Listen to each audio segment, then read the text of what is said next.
নিরাপত্তার বিষয়ক বৈঠকে জম্মু কাশ্মীরের ডিজি উপস্থিত রয়েছেন, কারণ জম্মু কাশ্মীরের ভিতরেও এখন অশান্ত পরিস্থিতি করানোর চেষ্টা হতে পারে। শ্রীনগর পুলিশ কন্ট্রোল রুমে বৈঠক চলছে। আমি আর আপনি যখন কথা বলছি এই মুহূর্তে পুলিশকে প্রস্তুত থাকার নির্দেশ দিচ্ছেন ডিজি। পরপর ব্রেকিং নিউজ, একদিকে সিএপিএফ অর্থাৎ প্যারামিলিটারি ফোর্স, আধা সামরিক বাহিনী সবার ছুটি বাতিল হয়েছে, অন্যদিকে পুলিশের ডিজি বৈঠক করছেন। অর্থাৎ বাইরে তো অ্যাটাক চলছে স্যার, আর ভিতরে কোনোভাবে যেন কোনো ঘটনা না ঘটতে পারে। আমার সঙ্গে অরিন্দম আচার্য স্যারও যোগ দিয়েছেন। আমি ব্রিগেডিয়ার স্যারের কাছে যাওয়ার আগে যেহেতু আমরা পুলিশের ব্রেকিং নিচ্ছি পরপর, স্যার সিএপিএফ পার্সোনাল, অরিন্দম বাবু সিএপিএফ পার্সোনাল সবার ছুটি বাতিল, এখন যে কোনো মুহূর্তে রেডি থাকতে হতে পারে, এবং পুলিশের ডিজি কাশ্মীরে বৈঠক করছেন কাশ্মীরের পরিস্থিতি নিয়ে। অর্থাৎ পুলিশ রেডি, প্যারামিলিটারি ফোর্স অর্থাৎ আমাদের আধা সামরিক বাহিনী রেডি। কোনো পরিস্থিতিতে আমাদের বাহিনী, সেনাবাহিনী, আধা সামরিক বাহিনী, পুলিশ বাহিনী, এনএসজি বাহিনী, সব বাহিনী প্রত্যেকে রেডি রয়েছে স্যার। দেখো, প্রথম কথা হচ্ছে কি, দুর্গাপুজো, কালী পুজো, বিভিন্ন উৎসবে পুলিশের যে ছুটি বাতিল হয় সেটা কিন্তু অনেকে মেনে নিতে পারে না, তাদের কষ্ট হয়।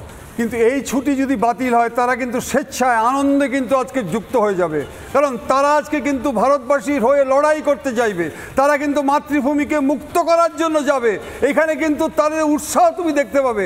যে কোনো মানুষের বাবা মা মারা গেল সেটা আলাদা কথা, কিন্তু যদি ছুটি বাতিল হয়, আমরা দেখেছি বিভিন্ন জায়গায় যখন নাকি ছুটি বাতিল হয় তারা তো স্বেচ্ছা আনন্দে। আমি আজকে একটা মেয়ে আমাকে একটু আগে ফোন করলো যে স্যার আমি ভেবেছিলাম যে আমি আইএস হব বা অমুক হব, কিন্তু আজকে আপনারা আর বাংলাতে যেটা দেখাচ্ছেন কর্নেল সোফিয়া কুরেশি, উনি যে স্টেটমেন্টটা দিচ্ছে আমার এখন মনে হচ্ছে ভারতের মিলিটারিতে যোগ দেই।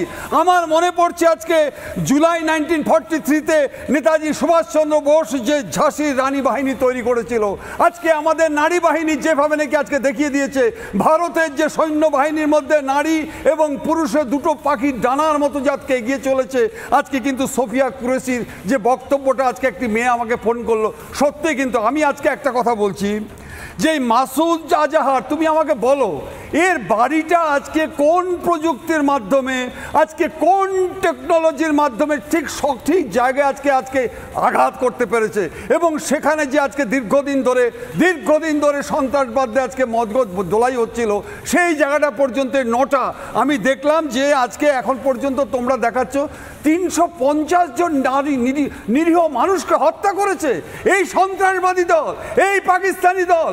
আজকে আমার জওয়ানরা, আমার ভারতের যে সমস্ত তিনটে বাহিনী যে ক্যালকুলেশন করে সঠিক জায়গায় আঘাত করেছে, তার জন্য 1000 স্যালুট জানাতে হয় কিশোরয়।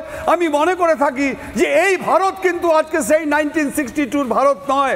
আজকে যেভাবে নাকি ইসরায়েলি প্রযুক্তি নয়, আজকে যেভাবে নাকি আজকে এগিয়ে চলেছে দুর্বার গতিতে, আজকে শান্তি প্রতিষ্ঠার জন্য দুর্বার গতিতে, শান্তি প্রতিষ্ঠার জন্য প্রয়োজন পড়ে মিসাইলের স্যার, মিসাইল দিয়েই শান্তি প্রতিষ্ঠা হয়। আমি কিছু লাইভ শর্টসও আসছে।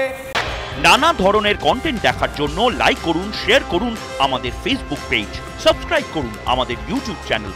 পাশাপাশি অন্যান্য ব্রেকিং নিউজের জন্য অবশ্যই চোখ রাখুন রিপাবলিক বাংলায়।